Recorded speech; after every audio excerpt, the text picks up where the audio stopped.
Good evening. The Independent Commission of Investigations, INDECOM, has launched a probe into the fatal shooting of a man by a member of the Jamaica Defense Force, JDF, in the vicinity of a Kingston Central checkpoint on Law Street yesterday. The deceased has been identified as 24-year-old Teron Hewitt. A video purportedly capturing the incident has since gone viral on social media. According to reports from members of the JDF, a confrontation occurred between members of the public and a group of soldiers at a Kingston Central checkpoint. During the confrontation, one soldier discharged his weapon at Hewitt, who was then taken to the Kingston Public Hospital, where he was pronounced dead. INDECOM said no members of the Jamaica Constabulary Force, JCF, were present or involved in this incident. They added that no firearm was reported as recovered or in the possession of the deceased at the time of the incident. Superintendent of Police for Central Kingston, Beresford Williams, in speaking with our news team, provided this update. What I'll be able to confirm now is that sometime about 4:30 p.m. A shooting occurred, which has resulted in the death of one person, a man known as TK. He's from the area. That shooting incident involved members of the JDF. We have no information as to what have transpired at this point, as at now. And so what I'll be encouraging people to do, INDECOM has been informed and they are now on location. We're encouraging citizens who may have seen what transpired to come forward and to cooperate with the INDECOM investigators so that we can further this investigation. Last week, Prime Minister Andrew Holness declared states of emergencies, SOEs, in the parishes of Clarendon, St. Catherine, and sections of Kingston and St. Andrew, stating that the increase in crime and violence presents a threat to property and public order. The Commission is urging members of the public who witnessed the incident to come forward to assist with the investigation. Individuals are therefore being asked to contact the Commission's office with information by sending the photos and videos to INDECOM's official WhatsApp at 876-553-5555. In the meantime, the opposition says it is deeply disturbed by reports and video clips circulating in traditional and social media showing an incident in central Kingston yesterday. The opposition spokesperson on national security, Peter Bunting, is calling on INDECOM and the JCF to conduct a swift and thorough investigation of this incident, which threatens to further undermine trust in the military. The opposition is deeply disturbed by reports and video clips circulating in traditional and social media showing an incident in central Kingston yesterday. The videos show soldiers fatally shooting a young man walking away from them, and on the face of it, offering no threat to the soldiers or others. The community is outraged at this incident, and a police crime scene investigation vehicle was set on fire last night. The opposition is calling on INDECOM and the JCF to conduct a swift and thorough investigation of this incident, which threatens to further undermine trust in the military. Regrettably, this is not an isolated incident of alleged abuse by soldiers since the declaration of the states of emergency last week. The opposition leader himself has reported at least 3 credible and documented allegations of abuse of citizens by soldiers to the relevant authorities. Mr. Bunting, in making reference to similar incidents in other communities, said that these incidents highlight the risks and consequences of using SOEs as a routine tool of policing. Last evening, there was a report of soldiers threatening police officers in Clarendon, as the police officers attempted to clear a traffic backlog on the east-west leg of Highway 2000 that was caused by the military checkpoint in Freetown. These incidents highlight the risk and consequences of using SOEs as a routine tool of policing when, in the words of Justice Morrison, quote, "there is no valid state of public emergency," end quote. This unconstitutional use of SOEs will only undermine professional policing and destroy the trust between citizens and the security forces, which is the only basis for sustained success in policing. Still tonight, relatives of the 5-year-old boy who was fatally shot on Sunday during a drive-by shooting at a funeral service in Johns Hall, St. James, said his parents were warned not to go to the funeral. The child, 5-year-old Tavoy Cummings, and 24-year-old Semiyu Shaw, otherwise called Isis, both of Church Lincoln in Grange Hill, Westmoreland, were fatally shot after the vehicle in which they were traveling was fired upon at the funeral service in Johns Hall, St. James. The child's grandfather, John Sterling, said that he had a funny feeling on Sunday and was unable to eat all morning. Boy, I feel Friday night, I got a conference in the morning now. I feel, because if I go to the bus, I feel go straight to town. And I go to town and the conference over, I come back and I say, boy, I can't eat, I don't know, I can't eat all day. Something there on my mind. And when I catch back at Clarendon Park, I say, I go hit. Because the bus stopped now, I go hit, you know what I say?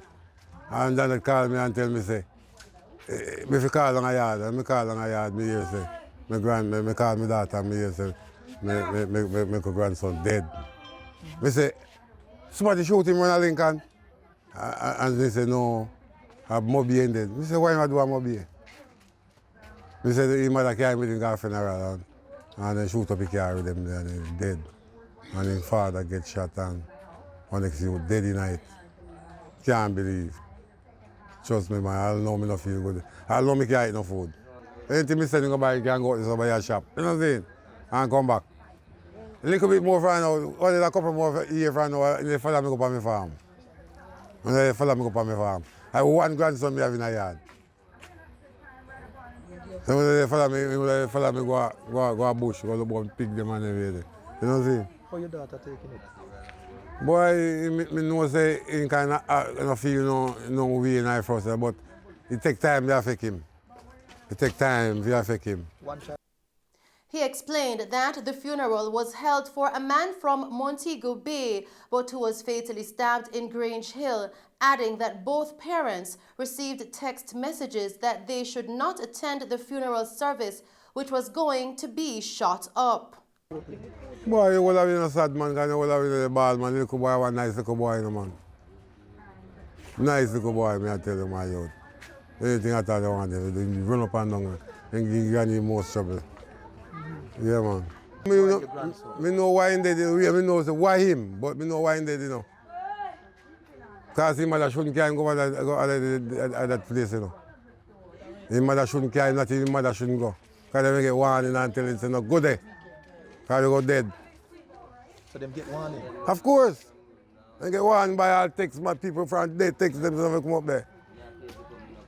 Yvette Daniels, principal of the Grange Hill Basic School, said Tavoy began attending school 2 years ago and expressed that the school community is sad and shaken to know that a student has been killed from that institution. Tavoy Cummings. His name is, yes.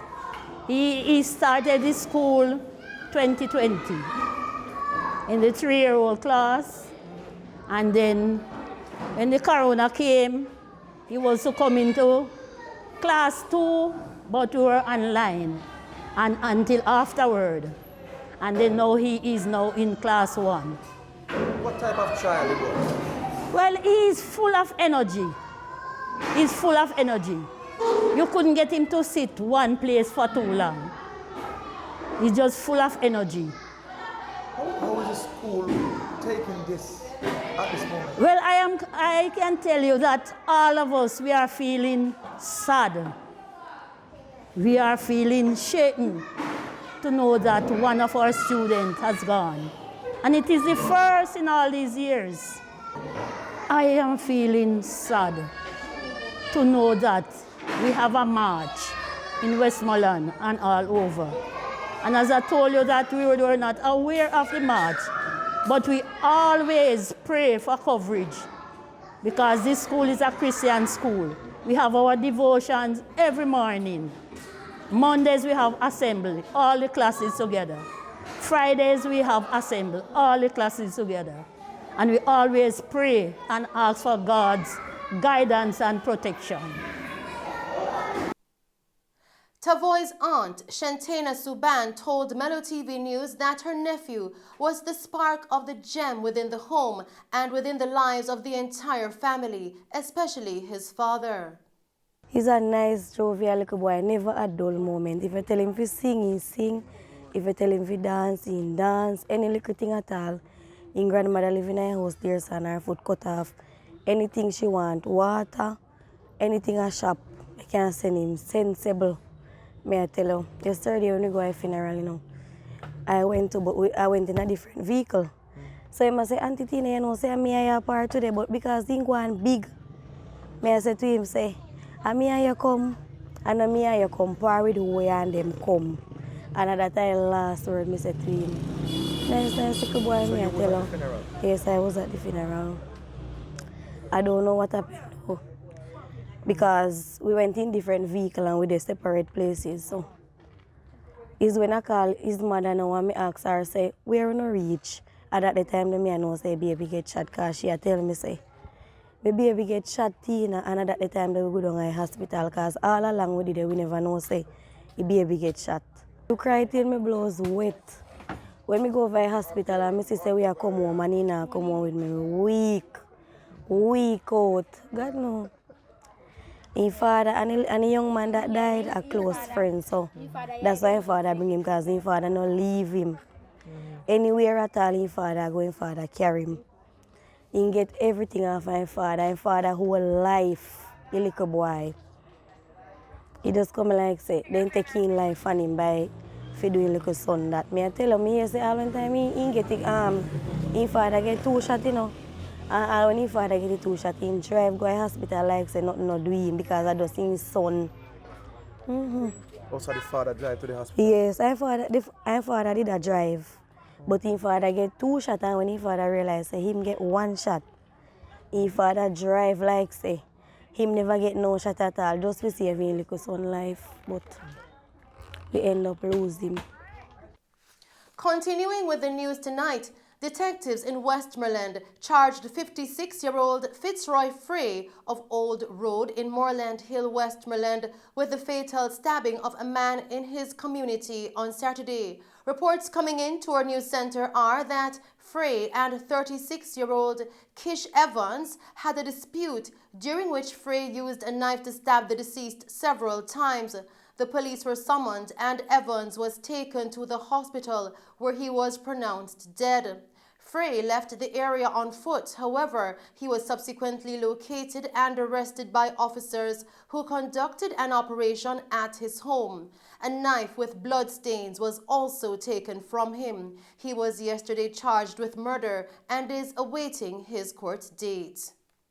Still making Mello TV news tonight, 26-year-old Akeem Walton of Angie Lane, Salt Spring, St. James has been charged with rape and unlawful wounding after he assaulted his neighbor on November 18. About 12:30 p.m., Walton allegedly asked his neighbor to allow him to use her kitchen. The woman was reportedly inside her room when Walton entered and demanded sexual intercourse, which she refused. He held her by her neck, inflicted a wound to her hand using a piece of broken vase, and then sexually assaulted her. A report was immediately made to the police following the incident. Walton was subsequently arrested and charged following an interview. His court date is being arranged. And that's our news package for you tonight. Thank you for tuning in to Mello TV Evening News at 8.